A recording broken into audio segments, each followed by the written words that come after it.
삼성전자가 2.2% 하락했고 코스피가 2.47% 하락했습니다. 도대체 어디까지 하락할까요? 잠시 후 살펴보겠습니다. 에코프로가 3.4% 하락하면서 지지선을 위협하고 있고요. 포스코홀딩스가 4.2% 하락하면서 단기 지지선을 깼습니다. 대한해운이 52주 신고가를 기록했고요. 한일사료가 20% 상승하면서 바닥권 대량거래 장대양봉입니다. 스페코가 바닥권 상한가를 기록했고 빅텍이 52주 신고가입니다. 동북아 핵전쟁 위기감 고조된다는 소식인데요. 방러 중인 최선희 북한 외무상과 푸틴 러시아 대통령이 만났는데 무기 거래 논의가 이루어졌을 가능성이 제기되고 있습니다. 한편 전 미국 국무부 북핵 특사 로버트 갈루치는 동북아 핵전쟁 발생 가능성을 언급했습니다. 이 같은 소식에 스페코가 상한가를 기록했고 빅텍 21% 상승, 휴니드, 퍼스텍, 한일단조 등 방산주 강세 보였습니다. 환율이 1340원을 돌파하여 두 달 만에 최고 수준을 기록했습니다. 오늘 12.4원 상승하여 1344.1로 마감했는데요. 어제도 11원 상승했죠. 아무래도 지정학적 리스크가 즉각적으로 환율에 나타나고 있습니다. 스페코의 일봉 차트입니다. 전고점을 상한가로 돌파를 한 점은 긍정적이죠. 거래도 늘고 전고점을 돌파했는데요. 조금 길게 보면은 많이 빠졌습니다. 많이 빠져서 바닥권 상한가인 거는 괜찮은데 여기 보면은 작년 6월 달에 갭으로 이렇게 올라갔었죠. 갭을 만들고 올라갔었는데 다시 갭을 만들고 내려오고 그 자리가 강하게 저항으로 작용을 했습니다. 그래서 5,000원에서 5,100원 부근에 저항이 강하다는 부분 기억을 하셔야 되겠습니다. 241선 이 검정색 선에서 계속 저항을 받다가 어제도 저항받았죠. 그 자리를 대량거래 상한가로 돌파를 했기 때문에 첫 눌림에서는 한 번 정도 단타 기회가 나올 수 있겠습니다. 빅텍 같은 경우는 어제가 전고점에서 부딪히는 윗골이었는데 어제 빅텍이 방산주 대장이었고 오늘은 스페코가 선도주로 올라갔는데요. 빅텍이 오늘 전고점 여기서 부딪히는 모습이 나왔죠. 덜 오른 스페코가 상한가를 갖고 많이 오른 빅텍은 전고점에서 부딪히는 모습이 나왔고요. 거래가 엄청나게 터지면서 강하게 올라갔기 때문에 첫 조정에서는 한번 지지를 확인하고 매수 단타를 노려볼 수가 있겠습니다.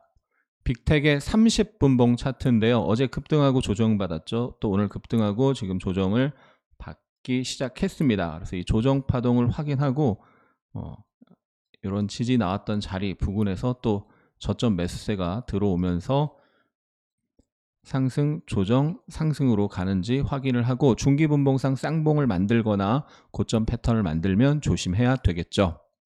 예멘의 후티 반군이 그리스 화물선에 미사일 공격을 가했다는 소식에 또 한 번 해운 물류 관련주 급등세 보였습니다.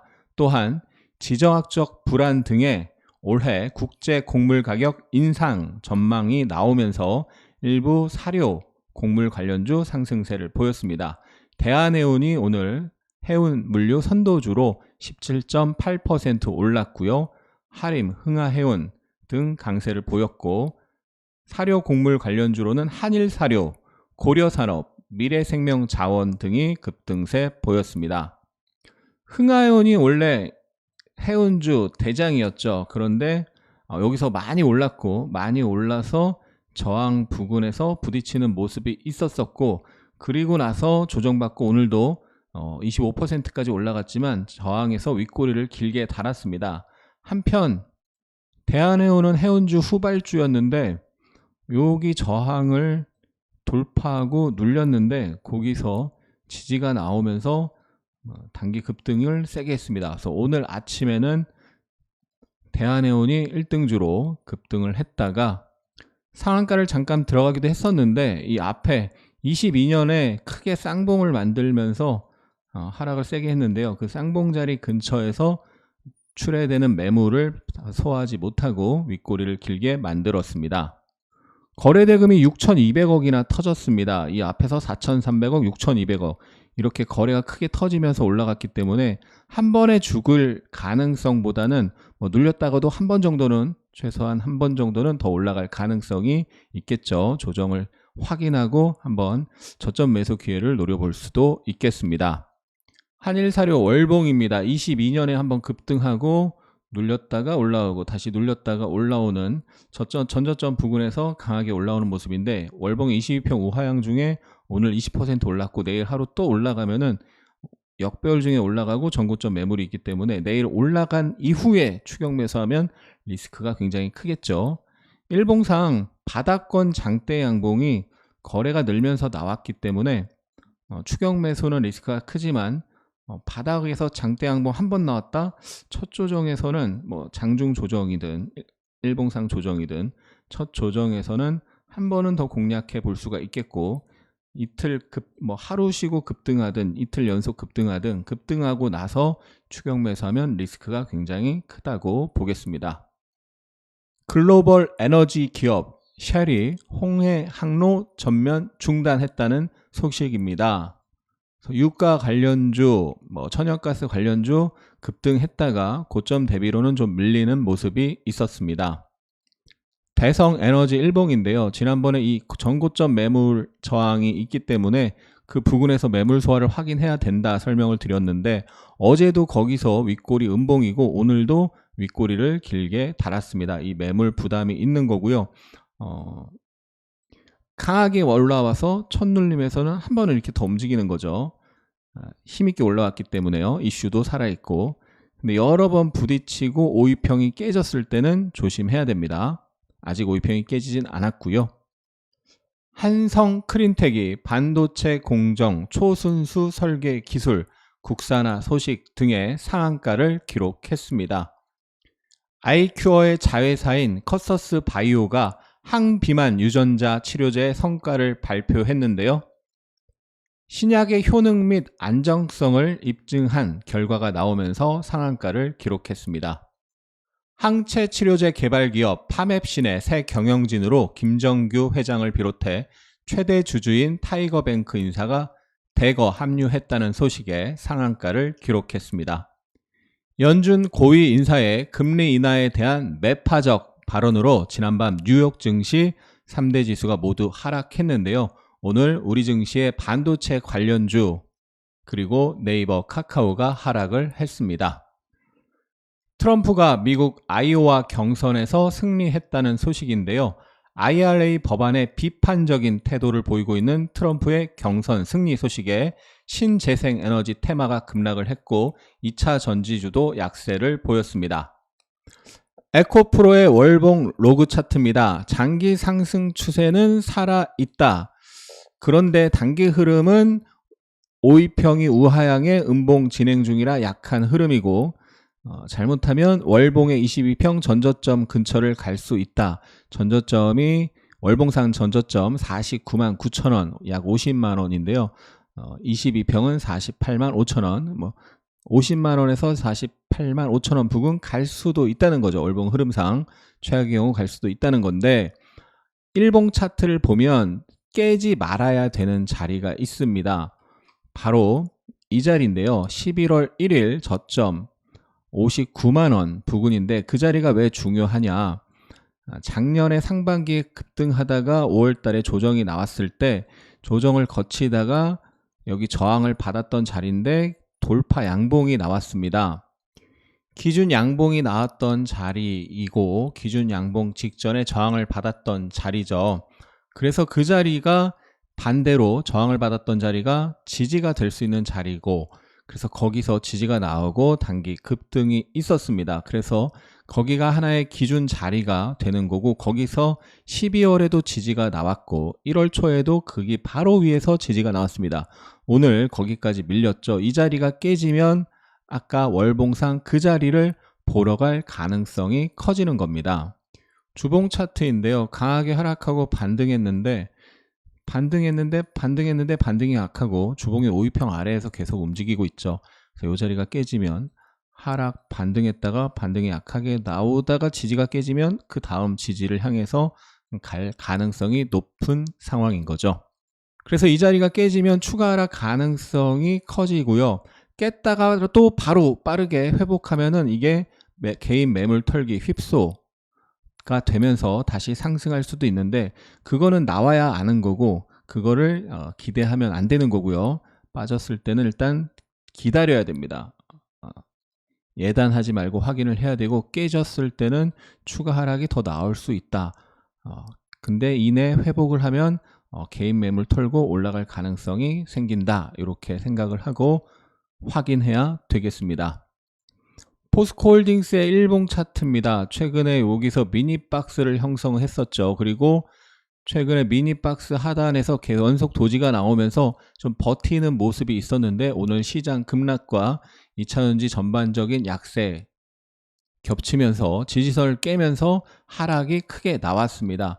그래서 박스 하단을 깼기 때문에 다음 지지선을 향해서 갈 수가 있고요. 다음 자리는 요 부근이 되겠죠. 요 부근에서 다시 지지가 나오는지를 확인해야 됩니다. 오늘 음봉이 세게 나왔잖아요. 만약에 내일도 음봉이 세게 나오면서 내려간다, 그러면 단순히 거기 왔다고 매수하는 게 아니고 거기서 지지 움직임을 확인해야 됩니다. 바닥을 잡으려고 하면 안 되고, 저점을 잡으려고 하면 안 되고, 저점에서 매수세가 들어오는 모습 확인을 해야 된다는 거죠. 단기로는 어떻게 볼 수 있어요? 여기서 지지가 되면은 매수를 하고, 만약에 매수를 했는데 깨고 내려간다, 그러면 일단 짧게 손절을 하고, 그리고 다시 또 지지를 확인하고 재매수를 노려야 되겠죠. 예측하되 예단하지 않는다. 예측하는 이유는 대응을 잘하기 위함입니다. 에코프로 BM도 4.89% 하락하면서 전일 저점을 깼습니다. 전일 저점이 그 전의 저점과도 맞물리죠. 그 전에 저점을 살짝 깼지만 종가 기준으로는 안 깼으니까요. 근데 오늘 종가 기준으로 전일 저점뿐만 아니라 직전 저점을 다 깬 거죠. 그래서 상승을 빠르게 하기 위해서는 머리 위에 21선을 올라타야, 그리고 올라타면은 33만원, 그 다음 35만원을 향해서 갈 수가 있는데, 21선, 5일선에서 어제 저항받고 오늘 강하게 내려가면서 직전 저점이 깨졌기 때문에 지금 단기 매도세가 살아있는 상황에서 61선 그리고 전저점 부근을 향해 갈 수 있고, 61선 전저점에서 지지 확인을 하고 매수를 노려봐야 되겠습니다. 지지 확인이 안 되는데 강하게 빠지는 중에 먼저 매수하는 것은 절대 안 됩니다. 직전에도 61선에서 지지 양봉이 나왔는데 61선으로 음봉으로 떨어지고 있을 때 매수하는 게 아니라 그 근처에서 최소한 장중에 중기 분봉으로 또는 일봉으로 지지가 되는 모습을 확인하면서 매수하는 거죠. 떨어지는 칼날을 잡지 마라는 격언이 괜히 있는 게 아닙니다. 그래서 에코프로 BM은 61선 전저점 부근에서 지지 양봉이 나오면서 5일선을 회복하는 모습이 나와야 다시 전고점을 향해 갈 수가 있고, 다시 전고점 매물을 소화하고 그 다음 다시 35만원의 매물을 소화를 한번 더 하고, 그리고 나서 돌파를 해야 진정한 상승 추세가 나올 수가 있습니다. 지금은 박스권의 흐름이라고 볼 수가 있는 거죠. 오늘의 차트 패턴 시간입니다. 흥하연을 볼 건데요. 오늘 아침 9시 9분 기준에 거래대금 상위에 대한해운, 흥하해운, 태웅로직스 등을 볼 수가 있는데요. 오늘 아침 급등했다가 윗꼬리를 길게 만들어서 물린 분들이 많을 것 같습니다. 흥하현 일봉을 보면 그저께 윗꼬리, 오늘 윗꼬리, 이 고가 부딪힌 자리가 21년 9월 달에 엄청난 장대 음봉, 대량거래 장대 음봉을 만들면서 급락했던 그 자리, 그 부근이거든요. 그 부근에서 지금 2번 연속 윗꼬리를 단 겁니다. 그러면 그런 엄청난 장대 음봉이 있던 자리이기 때문에 당연히 위에서 저항을 받을 가능성이 있겠죠. 특히나 오늘 같은 경우는 그 전전날의 고점을 경신하자마자 이탈하는 모습이 나왔기 때문에 더더욱 고점 경고 신호가 명확했는데요. 흥하현 3분봉을 보면 아침에 급등하다가 한번 고점, 그저께 고점을 경신했지만 바로 이탈했죠. 그러면서 오른쪽 어깨를 만드는 걸 볼 수 있습니다. 헤드앤숄더를 만들었는데 바로 깨지는 않았죠. 바로 깨지는 않았는데 이 저점을 연결한 선을 깨면서 급락한 걸 볼 수 있습니다. 그리고 여기서 한 번 더 왼쪽 어깨, 머리, 오른쪽 어깨를 한 번 더 만들었죠. 이렇게 헤드앤숄더가 연속으로 나오면서 넥라인 깨면은 급락이 나올 가능성이 높습니다. 특히 이 상위 차트 위에 주봉으로 봤을 때, 월봉으로 봤을 때 이 저항이 굉장히 강하잖아요. 상위 차트상 저항에서는 반드시 일부라도 분할 매도하고 고점 패턴이 형성되면 전량 매도 해줘야 합니다. 태용로직스도 오늘 20% 급등했다가 보합까지 내려갔는데요. 이렇게 주봉상 여러 번 부딪힌 자리에서 오늘 일봉을 보면은 주봉상 여러 번 부딪힌 자리에서 플러스 20% 갔다가 보합까지 눌렸거든요. 3분봉을 보면은 그 주봉상 여러 번 부딪힌 자리에서 빠졌죠. 그리고 다시 올라왔지만 여기서 쌍봉을 만들면서 빠졌습니다. 그리고 이렇게 큰 쌍봉이죠. 이렇게 쌍봉, 큰 쌍봉과 작은 쌍봉이 겹쳐 있는 복합 쌍봉이 나오고 넥라인을 깨면 어떻게 돼요? 넥라인을 깨고 저항받고 급락. 그러면 여기 저항에서라도 반드시 매도를 해야 되는 거죠. 이 위에 어딘가에 사서 물려서 손절 안 하고 버티다가 깨질 때도 손절 안 하고 저항에서도 손절 안 하면 그 다음 손실이 크게 커집니다. 오늘 아침에 물류 해운주가 가장 강했기 때문에 저도 매매를 잠깐 했었는데요. 아침에 시가가 너무 많이 떴기 때문에 매수를 할 수가 없었고 이렇게 강하게 아랫꼬리가 달리면서 상승 자악형 류가 나오는 걸 보면서 단타를 들어갔는데 저항에서 부딪히는 모습을 보면서 분할 청산을 하고 일부 남은 거는 여기서 최종 손절을 한 모습을 볼 수가 있습니다. 여기서 손절 안 하면 어떻게 돼요? 큰 하락을 맞는 거죠. 손절을 못하는 사람은 절대 단타를 하면 안 됩니다. 동방의 일봉 차트입니다. 그저께 상한가에 오늘 급등했다가 윗골이 달고 고점 대비 급락이 나왔습니다. 이렇게 보면은 기간을 짧게 보면 모르지만 기간을 길게 해서 보면은 강력한 저항 자리가 되는 것을 알 수가 있습니다. 이런 저항 가능성이 있는 자리에서 3분봉을 보면요. 뭐가 나왔나요? 왼쪽 어깨, 머리, 오른쪽 어깨, 다시 오른쪽 어깨가 나오면서 넥라인이 깨지면서 지지가 저항으로 바뀌고 그 다음에 급락하는 것을 볼 수가 있습니다. 그래서 일봉의 저항인데 분봉상 헤드앤숄더, 머리 어깨형이 나오면서 깨진다. 그러면 급락이 나올 수가 있는 겁니다. 급락이 나올 확률이 높은 거죠. 동방의 5분봉 자동일치 차트인데요. 매매 내역을 확인해 보면 시가를 돌파하는 걸 확인하면서 매수하고 시가 지지에서 분할 매수해서 저항에서 분할 청산을 하고 나머지는 깨지는 듯한 모습에서 청산을 했는데 그 이후에 더 올라갔다가 결국 왼쪽 어깨, 머리, 오른쪽 어깨, 다시 오른쪽 어깨를 만들고 시가와 넥라인을 깨면서 급락이 나왔습니다. 이 시가 돌파 또는 시가 돌파 후 지지 매매에 대해서 1월 12일 시가 매매 이렇게 하면 수익이 쌓입니다 영상에서 자세히 설명을 드렸습니다. 보시면 도움이 될 것입니다. 오늘의 특징 테마 정리를 해보면요. 방산주가 한반도 전쟁 리스크 고조 속에 스페코 상한가 빅텍 21% 상승, 휴니드, 퍼스텍, 한일단조 등 강세를 보였고요. 홍해 리스크 고조에 해운, 물류, 관련주, 대한해운, 하림, 흥하해운 강세를 보였고 또한 곡물, 사료, 음식료 관련주 한일사료, 고려산업, 미래생명자원, 우듬지팜, 신성홀딩스 강세를 보였습니다. 최근 주도 테마 4일 전 11일 목요일에 가상화폐 통신장비 6G죠.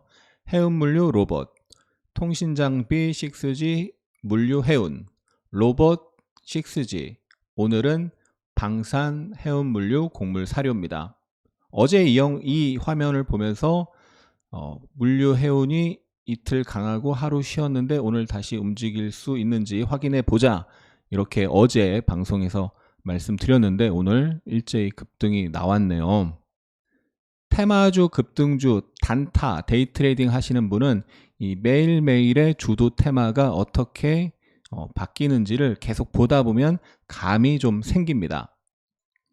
하순의 주식 투자 네이버 카페에서는 일자별 테마주 정리 매일 올려드리고 있고요. 그 외에도 많은 주식 자료를 무료 가입하시면 무료로 보실 수 있습니다. 오늘의 특징주 스페코 아이큐어 한성 크린텍 상한가를 기록했고 빅텍, 한일사료, 대한해운, 에브리봇 등이 대량거래 장대 양봉, 대양봉을 기록했습니다. 신고가 종목으로 빅텍, 대한해운, 흥하해운, 아프리카TV, 엔캠 있었습니다. 코스피와 삼성전자가 2% 하락을 했는데요. 일단 삼성전자 주봉 차트를 보면 이 8만원 부근의 저항이 강한데 1월 초에 79,800원 거의 뭐 8만원 찍은 거나 다름없죠.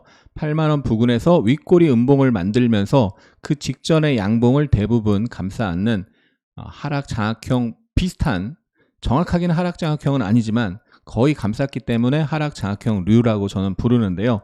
하락 장악형 류가 나오면서 하락이 시작됐고 그 다음에 장대 음봉으로 내려왔고 지금 현재도 음봉이 세게 내려오고 있습니다. 3연속 음봉이 세게 내려오고 있기 때문에 하락의 강도가 강한 상태에서 떨어지는 칼날을 잡으면 안 되고요.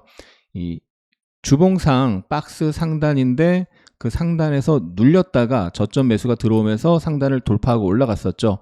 여기는 저점 매수세가 들어온 자리고 다시 한번 그 부근까지 왔는데요. 거기서는 다시 한번 저점 매수세가 들어올 수 있는 상황인데 지금 뭐 전쟁 리스크 등 부각되면서 오늘 힘없이 밀린 상황이고요. 일봉으로 돌아와서 상승한 이후에 이중바닥을 만들고 박스 상단을 돌파하면서 올라갔고 외봉으로 내려왔습니다. 그 쌍바닥 자리 근처까지 왔고 바로 밑에 우상향 중인 121선이 있습니다. 이런 자리는 깨지더라도 하락의 강도가 강하기 때문에 현재는 깨질 수도 있는데 깨지더라도 기술적 반등은 최소한 나옵니다. 단 떨어지고 있는 중에 매수하면 안 되고요. 지지를 확인하고 접근을 해야 되겠죠. 다만 앞에 하락이 굉장히 강한 상태에서 지지가 나오고 나서 장대 양봉으로 올라가 줘야만 되는 거고 하락이 강한데 찌글찌글 올라오면 당분간 지루한 흐름이 이어질 수 있겠고요. 다시 한번 이중바닥 나왔던 자리 저항이 지지로 바뀌는 자리 121선 부근, 이 부근에서 지지를 확인해야 되겠고 혹시라도 또 거기가 깨지면 반등 없이 깨지잖아요. 그럼 여기 갭을 만들고 올라가서 지지가 나오면서 올라갔잖아요. 그런 자리까지 혹시라도 뭐 미국 시장 급락이나 또 북한 도발이나 이런 걸로 반등 없이 깨지면 그런 자리 바로 밑에 241선도 있는데 기술적 반등은 일단은 나올 확률이 높습니다. 그런데 하락이 강하고 반등이 약하면 다시 한번 또 눌릴 수 있다는 걸 감안해야 됩니다. 코스피 주봉 차트인데요. 강력한 저항 자리에서 1월 초 경신하자마자 바로 이탈하면서 하락 장악형이 나오면서 지금 3주 연속 하락입니다.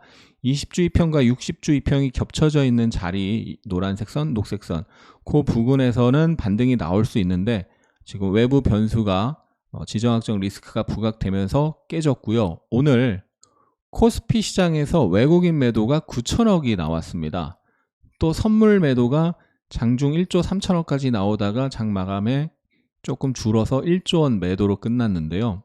일봉으로 돌아와서 여기서 강하게 상승하다가 눌리고 여기서 지지가 나왔었죠. 2400 부근이었고요. 그리고 갭을 만들고 올라가서 쭉 상승했습니다. 그리고 그 갭을 처음 만나는 그런 자리까지 왔습니다. 이런 자리에서는 통상 기술적 반등이 나올 수 있는데 외국인이 현선물을 장중 내내 팔면서 끝까지 밀렸고 내일 반등 시도가 나오는지 봐야 되겠고요. 미국 시장 하락으로 내일 아침에 빠져서 출발한다. 또 이 밑에도 2400에도 기술적 반등이 가능한 그런 중요한 자리가 있습니다. 그래서 이미 쭉 빠진 상태에서 하락 일수가 많잖아요. 쭉 빠진 상태에서 장대 음봉은 조만간 단기 저점이 형성될 가능성이 높은 겁니다. 위에서 고점에서 뭐 쌍봉이나 고점 패턴을 만들면서 장대 음봉이 나온 것은 그 이후에 하락이 빡빡빡 이어질 가능성이 높은데 하락이 쭉 이어지다가 장대 음봉은 뭐 조금 더 빠질 수는 있지만 조만간 단기 저점이 나올 가능성이 높다. 물론 반등이 약하게 나오고 또 빠질 수는 있지만 어쨌든 단기 저점 반등이 나올 가능성이 높은 흐름으로 볼 수 있습니다. 물론 확률입니다. 100%는 없습니다. 코스피 외국인이 9천억 매도하면서 거의 전 종목이 하락하는 모습이었고요. 코스닥도 2.5% 하락하면서 장대 음봉인데요. 코스닥 주봉 차트를 보면 약 10주 하락을 했고 그리고 약 10주 상승을 했는데 하락이 강하고 상승은 상대적으로 완만하죠. 그런 상태에서 지난주 하락 장악형류 캔들이 완성이 됐기 때문에 이번 주 조정이 가능성이 높으니 조심해야 된다라고 주말 영상에서 설명을 드렸었고요. 이번 주 지금 하락이 굉장히 크게 나오고 있습니다. 그래서 10주 상승에 대한 조정이 짧게는 2, 3주, 길게는 5, 6주, 382 조정, 50 조정, 618 조정, 이 비율, 피보나치 비율이 가격뿐만 아니라 시간에도 적용될 수가 있는 겁니다. 그리고 최악의 경우는 10주 하락, 10주 상승, 10주 하락 이렇게 나올 수도 있는 거고요. 통상적으로는 10주 상승에 대한 절반 조정, 5주 하락 이렇게 나올 수 있고 강세장이라면 3분의 1 조정, 10주 상승, 3, 4주 조정 이렇게 나올 수가 있는 거죠. 지난 금요일날 11선을 깨는 장대 음봉이 매우 안 좋다라고 설명을 드렸죠. 이 앞에 11선을 깨는 장대 음봉, 11선 지지, 11선 지지, 11선 지지가 있었기 때문에 여러 번 지지받던 선을 강하게 깨면은 그 다음 단기 급락이 나올 확률이 높은 겁니다. 그래서 상승 흐름을 계속 타려면 이 저항받던 자리, 지지받던 자리, 저지바잖아요. 이런 자리를 안 깨면서 움직여야 이 상승 흐름이 계속 유지가 될 수 있는데 장대 음봉으로 깼기 때문에 좀 좋지 않은 상황이고요. 작년에 상승 트렌드에서 이 녹색선 61선에서 지지가 나왔었고 11월에는 저항을 받았었죠. 그 녹색선 61선 또는 그 전에 지지받았던 자리 천양봉이 여기인데요. 그런 자리에서 지지를 일단 지지가 나오는지 확인을 해야 되겠습니다. 월요일날 21선을 깼고 오늘은 5일선이 21선을 깨는 데드가 나왔습니다. 이렇게 하락이 나오다가 기술적 반등은 분명히 나옵니다. 근데 21선이 우하향으로 만약에 전환되고 21선 부딪히면은 또 저항을 받을 가능성도 있으니까요. 그건 그때 가서 다시 확인을 해야 됩니다. 코스닥 외국인이 1,700억 매도했고 하락 종목 1,400개로 압도적으로 많았습니다. 아시아 증시 중국과 홍콩 증시 급락을 했는데요. 중국 상해 증시 주봉 차트인데 여기 보시면 긴 아랫꼬리 있죠. 22년 4월에 긴 아랫꼬리를 만들고 상승을 했었습니다. 그래서 10월경에 다시 그 자리에서 상승 장악형을 만들고 상승했죠. 그리고 12월 달에 거기서 지지 양봉이 나왔는데 이번 주에 지금 깨지고 있습니다. 이게 깨지고 회복을 바로 하면 괜찮은데 깨지고 회복을 못하면 좀 한동안 중국, 홍콩 증시 또 안 좋은 흐름이 이어질 수가 있는 거죠. 그래서 22년에 지지받았던 자리를 중국 시장이 회복을 해줘야 됩니다. 이걸 회복 못하면은 중국, 홍콩이 안 좋다는 거고 우리에도 또 그 부정적인 영향이 이어질 수가 있는 거죠. 나스닥 선물이 급락을 하면서 우리 시장에 부정적인 영향을 미쳤고요. 코스피 시총 상위 전 종목 파란색입니다. 가릴 거 없이 다 빠졌고 그나마 SK 하이닉스가 0.8%로 선방을 했습니다. 코스닥도 대부분 하락을 했고요. 최근에 많이 빠진 JYP 엔터만 반등 수준 있었습니다. 코스피 외국인 순매수 상위에 두산 로보틱스, 현대오토에버, SK텔레콤, 한미약품, 에코프로 머티. 코스피 기관 순매수에 SK하이닉스, 에코프로 머티, LG화학, 포스코홀딩스. 코스피 연기금 순매수에 에코프로 머티, 카카오, 신한지주, OCI홀딩스, 카카오페이. 코스닥 외국인 순매수에 레고캠바이오, 셀트리온 제약, 위메이드. 코스닥 기관 순매수에 LNF, 이오테크닉스, 알테오젠, 에코프로. 코스닥 연기금 순매수에 LNF, 이오테크닉스, 고영, 레고캠바이오. 영상이 도움이 되셨다면 응원과 함께 주위에 공유 부탁드립니다. 감사합니다. 하승훈입니다.